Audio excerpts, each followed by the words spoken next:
Hello friend, તો આજે આપણે બનાવવાના છે સાબુદાણા અને બટેટાની ફરાળી ખીચડી. તો ચાલો બનાવ. સૌથી પહેલા તો ગેસ ઉપર તેલ મૂકી દેવાનું છે. તેલ થઈ જાય એટલે એમાં નાખવાનું છે જીરું, પછી નાખવાનું છે એમાં આદુ, મરચું અને લીમડો, પછી એમાં નાખવાનું છે ટમેટું, પછી આ બધાને ધીમા ગેસે ચડવા દેવાનું છે. ટમેટું ચડી જાય પછી એમાં સ્વાદ પ્રમાણે મીઠું નાખવાનું છે, પછી થોડી હળદર નાખવાની છે અને પછી નાખવાનું છે મારી ફેવરેટ વસ્તુ એટલે કે ધાણા જીરું. ધાણા જીરું તો મને બહુ ભાવે એટલે હું વધારે જ નાખું છું. પછી નાખવાનું છે ચટણી. જો તમે તીખું વધારે ખાતા હોય તો એ પ્રમાણે ચટણી નાખવાની, તીખું ન ખાતા હોય તો ઓછી ચટણી નાખવાની.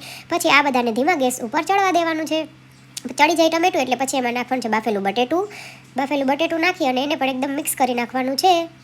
મને બટેટું સુધારીને નહીં પણ આમ છૂંદો કરીને ભાવે એટલે હું એને આવી રીતના નાખું. પછી મેં 10-15 મિનિટ પહેલાં સાબુદાણા ગરમ પાણીમાં પલાળી દીધા હતા અને થોડાક પાણી સહિત જ નાખી દેવાના છે. અને પછી ધીમા ગેસ ઉપર આ બધાનું પાણી બરવા દેવાનું છે અને પછી સાબુદાણા પણ સરસ ચડી જશે. પછી આ બધું ચડી જાય પછી ગેસ બંધ કરી અને તમને ખટાશ જેટલી ભાવતી હોય એ પ્રમાણે લીંબુ નાખવાનું છે. આ મારી ફરાળી ડીશ રેડી થઈ ગઈ છે. મેં મરચાં પણ તળ્યા હતા.